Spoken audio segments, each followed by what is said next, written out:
Allahu Akbar, Allahu Akbar.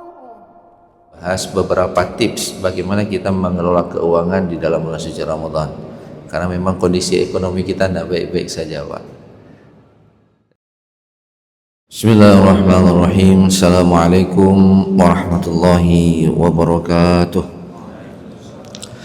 Alhamdulillah, salatu wassalamu ala rasulillah wa ala alihi wa sahbihi wa mawalah. La hawla wa la quwwata illa billah. Allahumma la ilma lana illa ma 'allamtana innaka antal alimul hakim wa tub alaina innaka antat tawwabur rahim. Rabbi shrah li sadri wa yassir li amri wa hlul 'uqdatam min lisani yafqahu qawli. Alhamdulillah, segala puji bagi Allah Subhanahu wa taala. Allah Subhanahu wa taala masih memberikan kesehatan, kenikmatan iman kepada kita semua. Mudah-mudahan Allah Subhanahu wa taala berkahi hidup kita, umur kita dipanjangkan, diizinkan kita bertemu dengan bulan suci Ramadan. Kalau kita meninggal dunia, mudah-mudahan kita semuanya meninggal dalam husnul khatimah. Amin ya rabbal alamin. Salam dan salam kita sanjung sajikan ke pangkuan junjungan kita baginda Nabi besar Muhammad sallallahu alaihi wasallam, Rasul yang menjadi uswah dan qudwah bagi kita semua. Kaum muslimin sidang jamaah salat subuh yang dimuliakan oleh Allah Subhanahu wa taala, kita semakin dekat dengan bulan suci Ramadan, sehingga tentunya kita perlu membuat berbagai persiapan untuk menghadapi bulan suci Ramadan, sehingga ibadah kita di bulan Ramadan ini menjadi lebih baik, menjadi lebih berkualitas. Dan tentunya saya sering mengingatkan kita semua ketika ketemu dengan momentum Ramadan, jadikan Ramadan itu adalah seakan-akan Ramadan terakhir kita. Itulah Ramadan di mana kita setelah itu tidak akan bertemu dengan Ramadan, sehingga kemudian kita perlu mempersiapkan kualitas ibadah kita dengan sangat baik. Nah, jemaah yang dimuliakan oleh Allah Subhanahu wa taala, ada beberapa hal kemudian yang perlu kita persiapkan di samping ilmu fikihnya, lalu kemudian juga mempersiapkan kesehatan yang prima untuk kemudian kita bisa berpuasa, juga kemudian bagaimana kita mengelola keuangan. Bapak Ibu yang dimuliakan oleh Allah, kalau dalam Rabu yang lalu ada beberapa hal yang harus kita hindari dalam mengelola keuangan yang bisa menyebabkan ibadah Ramadan kita gugur pahalanya. Pada hari ini kita akan bahas beberapa tips bagaimana kita mengelola keuangan di dalam bulan suci Ramadan, karena memang kondisi ekonomi kita tidak baik-baik saja, Pak. Ya, kita lihat kehidupan, harga itu semakin hari semakin meningkat, pendapatan juga tidak semakin menambah, sedangkan biasanya pengeluaran di bulan Ramadan itu lebih besar. Pengeluaran kita di bulan ini nanti bisa dibandingkan dengan bulan suci Ramadan, itu biasanya lebih banyak pengeluaran di bulan suci Ramadan, padahal kita puasa.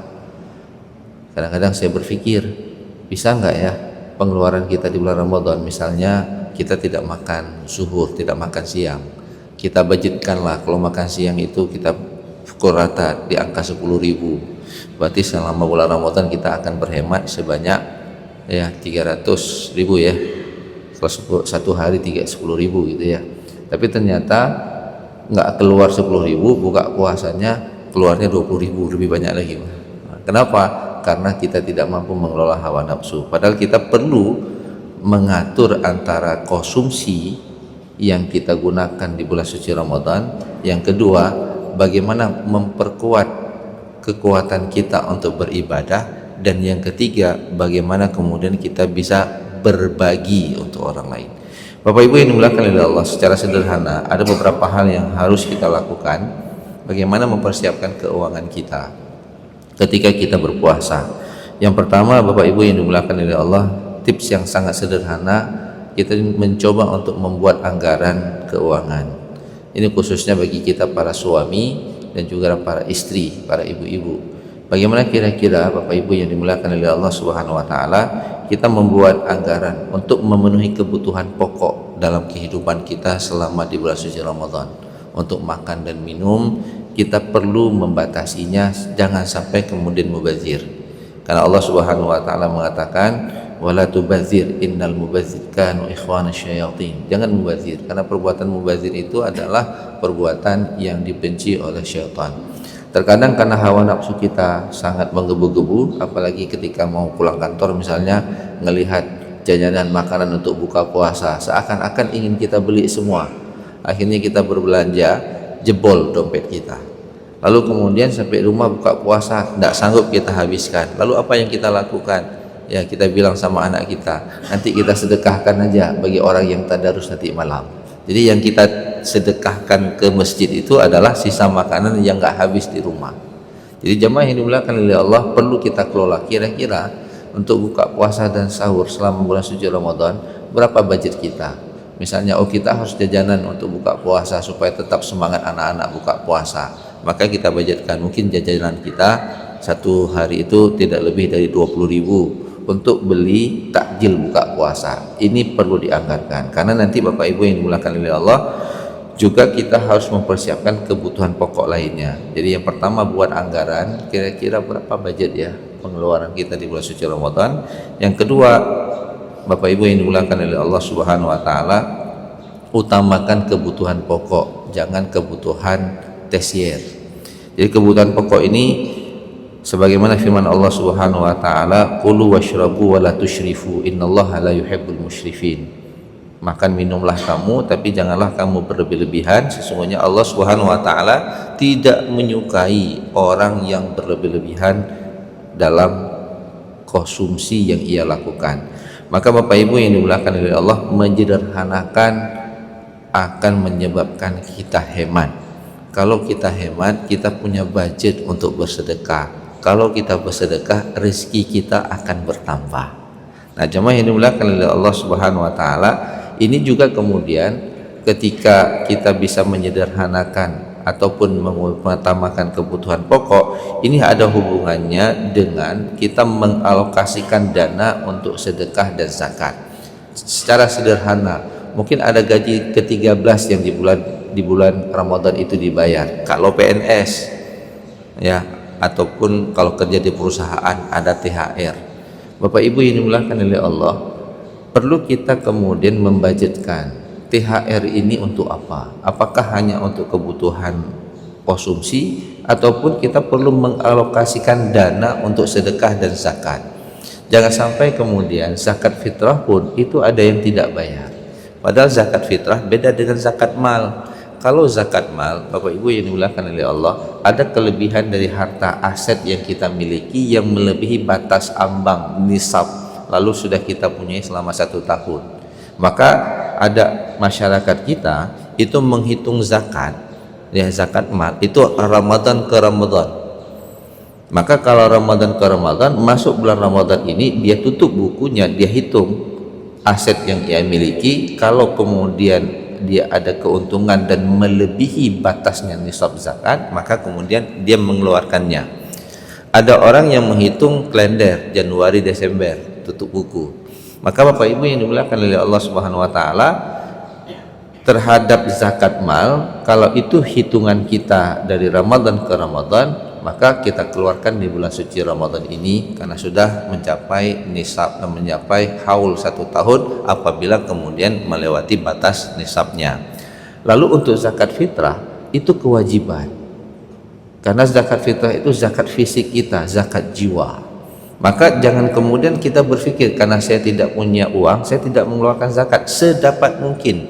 Hatta Rasulullah SAW menyuruh bayi yang lahir di malam hari raya sebelum salat Idul Fitri ditegakkan, wajib dikeluarkan zakat fitrahnya.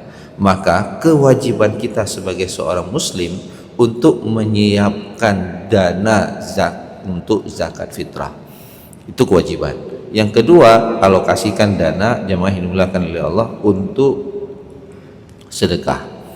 Nah, Bapak Ibu yang dimuliakan oleh Allah Subhanahu wa taala, nah yang terakhir yang sangat penting juga untuk kita rencanakan ataupun ya perlu kita garis bawahi dalam mengelola keuangan di bulan suci Ramadan, hindari hutang Pak secara konsumsi. Saya mau ya ada keinginan untuk ibadah lebih tenang, habis itu hutang. Kenapa? Karena pengeluaran kita banyak. Kalau boleh dihindari konsumsi, hutang yang sifatnya konsumtif. Saya kadang-kadang sering berbagi untuk mahasiswa Pak. Jadi kalau mahasiswa itu supaya hemat bulan suci Ramadan, cari masjid yang sering buka puasa bersama.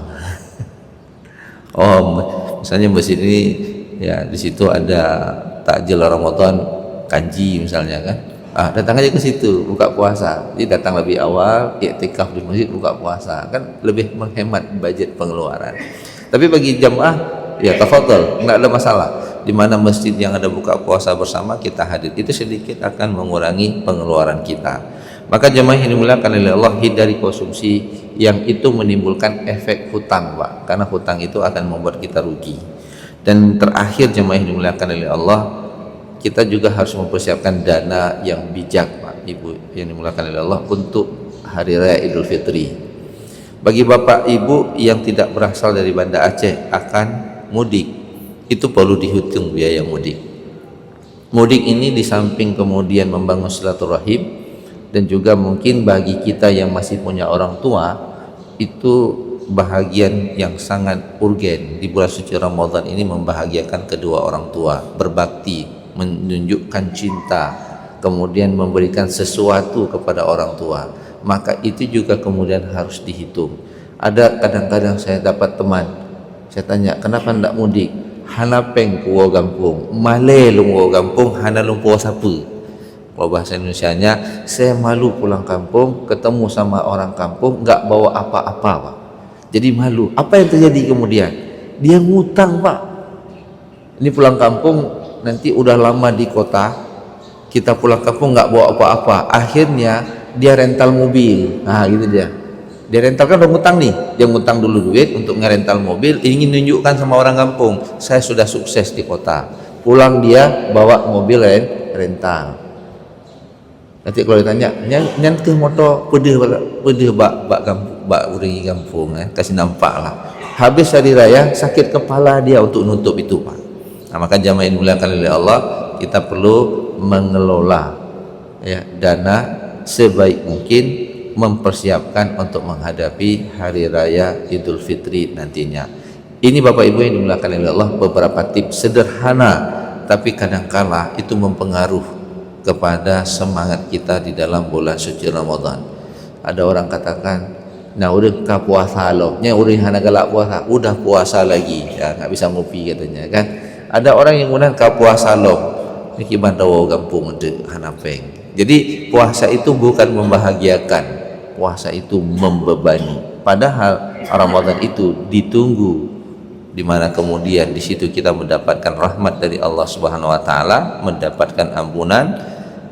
Kalau ampunan dapat, rezeki kita akan bertambah. Karena ingat, semakin dekat kita dengan Allah, semakin mudah rezeki itu hadir dalam kehidupan kita. Mudah-mudahan kita menjadi orang yang bahagia mendapatkan Ramadan, dan kita mempersiapkan segala sesuatu, baik dari sisi ilmunya sehingga kita puasanya bisa kita lakukan secara baik, kemudian dari sisi kesehatan, Bapak Ibu yang sehat, yang kurang sehat, berobat supaya fit ketika bulan suci Ramadan, dan bagi kita juga dari sisi keuangan, kita buat perencanaannya secara baik. Mudah-mudahan Ramadan ini menjadi nikmat bagi kita untuk beribadah dan juga mendapatkan ampunan dari Allah Subhanahu wa taala secara maksimal. Hari raya ketika kita bertakbir kemenangan, kita kembali kepada fitrah. Hadanallahu wa iyyakum ajmain. Assalamualaikum warahmatullahi wabarakatuh. Bismillahil alim minasyaitonir rajim. Bismillahirrahmanirrahim. Laqad ja'akum rasulun min anfusikum azizun 'alayhi ma 'anittum harisun 'alaykum bil mu'minina raufur rahim. ويقول إن الله وملائكته يصلون على النبي يا أيها الذين آمنوا صلوا عليه وسلموا تسليما. ويقول قل هذه سبيلي أدعو إلى الله على بصيرة أنا ومن اتبعني وسبحان الله وما أنا من المشركين.